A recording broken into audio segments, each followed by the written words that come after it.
We want to get right to that breaking update on a manhunt happening after an officer was shot in the line of duty in Lake County. A news conference is underway as we speak. Yeah, let's go ahead and listen in. This is live in Lake County. I'd first like to express my sincere appreciation to over 500 law enforcement officers that responded to this incident today to help capture this individual. Federal, state, local agencies. As you know, all day today we have been on a perimeter that we were able to hold. We felt it was important to hold that perimeter to keep this person contained. We believed he was still there, but the only reason we were able to hold that perimeter is because of the city agencies as far south as Groveland to come up here and give us a hand until we could get the resources in. And they just did a fantastic job responding and organizing to keep this an active search that resulted, as John just said, in the deceased. I'll just open it up to any questions, and Chief Calhoun is here. He can give you an update on his officer as well. Sheriff, I understand we're hearing that there was actually a citizen that might have flagged you guys down who saw him. Is that true? What can you tell us about how he was located? So, with the help of Marion County Sheriff's Office, they had their helicopter on scene at the time that the individual was located, hiding under a canoe along the shoreline of a small lake. The pilot was able to confirm that it was definitely a person that was underneath this canoe, was able to guide my SWAT team in on foot through a heavily wooded area. And as the SWAT team got close to the individual, he then fled. The pilot of the helicopter was able to ascertain that he had a handgun in his hand, or a firearm. He ran into the wood line, at which time my deputies could not see him anymore. Literally, the pilot was having to give my SWAT team element play-by-play up to the point that they were about 7 to 10 yards from him, and they still could not see him.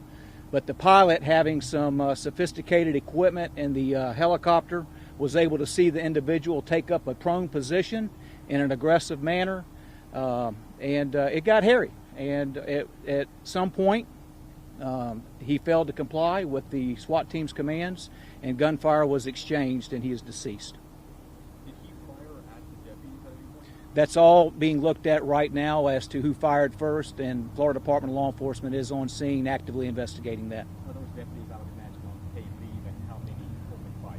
Yeah, multiple deputies opened fire on the individual, as is protocol with the Sheriff's Office. With a use of force incident like this, they will be on administrative leave pending an investigation. Right now, I felt it was important as the sheriff to have the CISM team there to be with them and get them through this hardship. Do we know how many times he was hit by gunfire, and did he die on the way to the hospital? I do not have the information as to how many times he was shot. He died on scene. After all this had happened today, the search, the officer or the captain that was shot, what can you say about the work and everything that's happened today to get this guy, to get him, and so that nobody else gets hurt?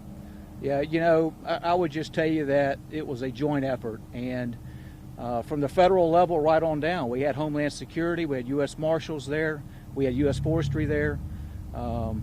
There's some agencies I'm probably not even mentioning that were probably on scene. That's good to know. We train with mutual aid where we have interoperability on our radios so we can talk on other agencies' channels, and that's the reason we have it. But my sincere appreciation to the support that was shown for Chief Calhoun's captain today. He had an interesting post on his Facebook page about how 2020 was nearing, and he was going down in a sense. Did you see that post? And are you guys investigating? Is that what he was leading up to with that? Or? Yeah, we're looking at all aspects of this investigation. I was made aware of that through our intelligence unit. He had a long criminal history, had an active warrant for armed robbery. I believe Eustis Police Department was in the process of getting a warrant signed for attempted homicide on a law enforcement officer. So we knew we were dealing with an individual that obviously had already shot one law enforcement officer, and it was a scary moment when my SWAT team is literally 7 yards from this guy and they couldn't see him. Sheriff, did he have any known medical or mental issues that you all knew about? I'm not aware of any known mental condition or issues that he may be suffering from. All of that's being looked at. It seems like a huge focus of this was actually searching the woods, and after so long, in my experience, I've seen that, you know, they start following other leads, like looking at residence houses. What made you guys know that he was in the woods still? We didn't know. We felt pretty sure that there was a real possibility that he was still in that area that we set up a perimeter, because we were able to respond quickly due to a witness who saw the individual drive into that area. We trained for that. Sometimes they're able to get out of the perimeter, but he was not able to. So once you get that perimeter established, then you focus on literally checking every house, every tree, every vacant building. There was a huge scrap metal yard in the area that we were having to literally go through hundreds of crushed vehicles. And we were prepared to stay there for as long as it took. So You could how have much lost area do a you few think you guys... deputies today. How blessed are you that you were able to get this person under control?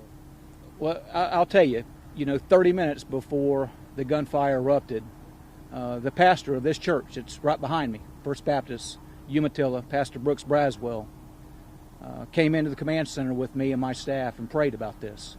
We're very blessed, but we believe in the power of prayer, and my deputies are going home. Sheriff, it's possible that this guy was a suspect in an earlier robbery at a gas station. Is it possible this all started that he was trying to maybe even shoot at a witness in that case? I'll let Chief Calhoun speak to that. That information I'm not aware of. How much area do you think you guys covered in this whole thing? Because the perimeter was just huge, so how much area do you think? Yeah, the perimeter itself that we had cordoned off was over a mile across, and of course that's four-sided. So it was a relatively large area with several small lakes, and it would have taken some time to have searched that in a way that we were going to. We were not going to leave that area with an individual that dangerous in the community. I don't care how long it would have taken, we would have stayed there. Sheriff, talk about the importance of the help from the citizens and the see something, say something attitude here in Lake County. Yeah, absolutely. We partner with our citizens in this county through social media and other avenues. This is a big county. It's 1,156 square miles, and we can't do it by ourselves. So we engage with our citizens to call us when they see something, to speak out and let us know what's going on. And we're very successful in solving crimes because of our citizens. Were there any injuries at all to any of the law enforcement officers who were out searching today? Right before I came here, I asked that question. I was told that there were no injuries to any law enforcement personnel. This may be a question for the chief, but how is the captain doing tonight who suffered the gunshot wound? I'll let Chief Calhoun update you. I know that he went to the hospital and personally checked in. Can you say once again where exactly the shooting took place? Where did the suspect die? What went to happen? Yeah, it's in the immediate area, just in a wooded area off of a small lake. I'm not sure that lake actually has a name that's being looked at right now, but I'll get back to you and get you that information. Do you now know what led up to the initial shooting? I'm sorry, can you repeat your question? Do you now know what led up to the initial shooting? I'm not aware. Are you talking about where he shot a law enforcement officer? Maybe Chief Calhoun has that information. Sheriff, were there homes close to where he was apprehended? I don't believe there's any homes in the immediate area, but there are homes in that area. That is very rural. A lot of those are 5-acre lots, sometimes 10-acre lots. So there were homes in the area, but where the actual shooting took place, I have not been told that there was a home there. Chief, you want to come on up? Yeah, sure. Thank you. Well, good evening. Long day. I too want to echo what the sheriff said about the thanks for the support. Just incredible. My phone's been blowing up as well, but a lot of it has been positive folks who are calling to ask from all over the state what they can do to help. I'll tell you, I did come from the hospital recently to see Captain Winheim. He's in very good spirits, and his main concern was nobody else got hurt today. That's what he was really concerned about when I talked to him in the hospital. In good spirits. He should be recovering very well from his injuries. He actually got hit in the ear, and that went down into his neck, and apparently a bullet lodged in his back.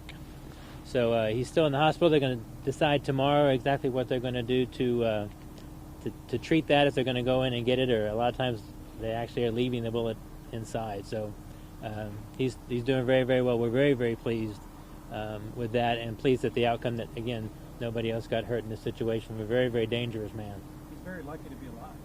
Oh, absolutely. I mean, another millimeter or so in another direction, and it could have been a lot worse. Chief, how long has Captain Winheim been with Eustis Police Department? Well over 20 years. I talked to some people in the community today, and they said that they know him, and he's just a great guy. Can you talk about him a little bit? Yeah, absolutely. He's very, very well known in our community, again, having worked his way up through the road patrol and every division in our agency, and is very, very highly thought of by the community. Chief, can you tell us exactly what led up to the shooting that Captain Winheim was involved in? He happened to actually just be at the intersection of 19 and 44 and heard gunshots.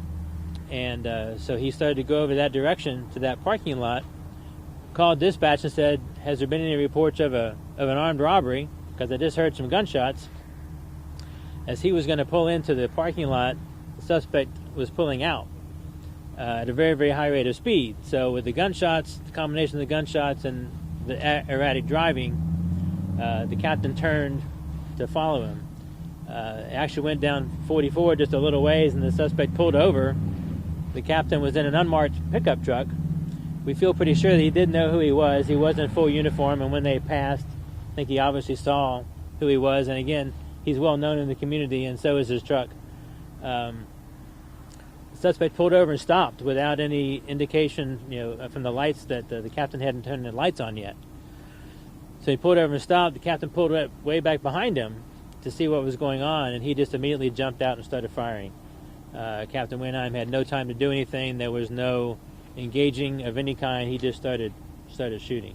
Do you know why Jason Colvin went back to that gas station? We really don't. We're still trying to kind of put all that together. He is the one that robbed it 2 days ago, so I don't know why he would have a need to go back there again. You think perhaps that's why he was running or hiding for so long, because he was wanted in a prior incident? It's hard to say exactly what he was doing. We really kind of felt like, from some other information we had, that he was leaving the area. From some other information, he was going north to take care of some business up there, so we really thought he was out of the area. We were surprised that he came back. He has a litany of charges going back to the mid-'90s.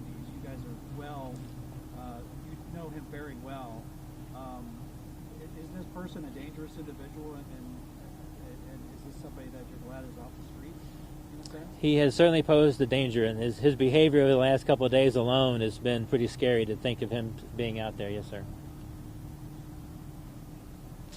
Anything else?